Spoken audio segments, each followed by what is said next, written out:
Assalamualaikum warahmatullahi wabarakatuh. Halo, Tachahau, Wese Jauharatun Aulia, mahasiswa studi agama-agama semester 3 IAIN Pontianak.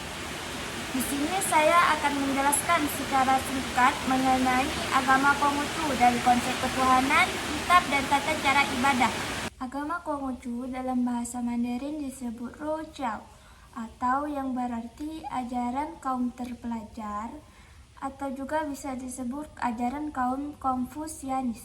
Istilah ini merujuk pada ajaran yang bersumber dari pemikiran Konfusi atau Konfusius, yang tidak hanya menekankan aspek etika dan filsafat moral, tetapi juga mencakup definisi keimanan kepada Tian sebagai Tuhan yang Maha Esa, serta praktik ritual dan tata kehidupan yang mengatur hubungan manusia dengan Tuhan, sesama manusia, dan alam semesta.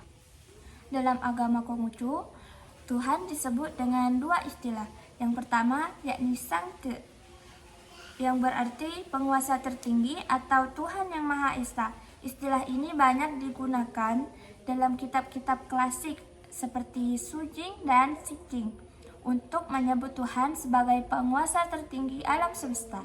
Adapun yang nomor dua, Tuhan biasa disebut dengan Tian atau langit, yang dalam ajaran Konghucu dipahami sebagai Tuhan yang Maha Esa yang memiliki kehendak moral dan menjadi sumber hukum serta keteraturan kosmos. Dalam agama Konghucu, kitab sucinya terdiri dari dua kelompok utama, yakni Sisu, Sesu, dan Wujing.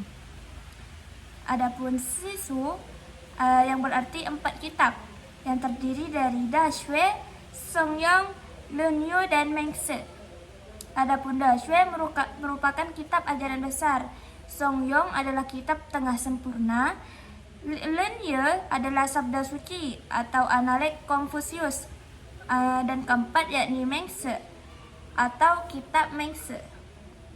Adapun yang kedua, Wujing atau 5 kitab, terdiri dari Sijing, Sujing, Yijing, Lici, Chun, Qiu, yang berarti Sijing yakni kitab syair, Sujing adalah kitab dokumen, Yijing adalah kitab perubahan, Lici merupakan kitab tata susila atau ritual, kemudian Chun Qiu adalah kitab musim semi dan musim gugur.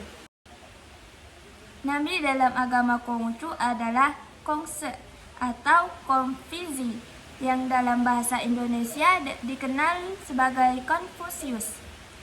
Ia dipandang sebagai nabi dan guru agung yang menyampaikan ajaran Tian atau Sangti kepada manusia, serta menuntun umat pada kehidupan yang bermoral melalui kebajikan, keteladanan, dan tata susila. Agama Konghucu muncul pada abad ke-6 hingga ke-5 sebelum Masehi, tepatnya pada masa hidup Nabi Kongse. Agama Konghucu berasal dari negara Lu. Wilayahnya berada di Tiongkok bagian timur, sekitar provinsi Shandong sekarang. Muncul pada masa dinasti Zhou Timur sekitar abad ke-6 sebelum Masehi. Bahasa Mandarin dikenal sebagai Gong Miao atau kuil Kongse. Di Indonesia sendiri, istilah kelenteng dipakai untuk tempat ibadah umat Konghucu, tempat penghormatan kepada Tian, Nabi Kongse, serta leluhur. Hari raya dalam agama Konghucu antara lain Tahun Baru Imlek atau Chunche, merupakan perayaan tahun baru penanggalan Konghucu sebagai ungkapan syukur dan harapan akan kehidupan yang lebih baik. Kemudian hari lahir Nabi Kongse atau Kongse Danchen yang diperingati sebagai hari kelahiran Nabi Kongse. Biasanya disertai ucapan penghormatan di kelenteng atau tempat ibadah. Yang ketiga, hari raya Qingming atau Qingmingche, hari untuk bersembahyang dan menghormati leluhur dengan berziarah ke makam. Mungkin cukup sekian penjelasan singkat saya terkait agama Konghucu. Kurang dan lebihnya saya mohon maaf. Assalamualaikum warahmatullahi wabarakatuh. 谢谢。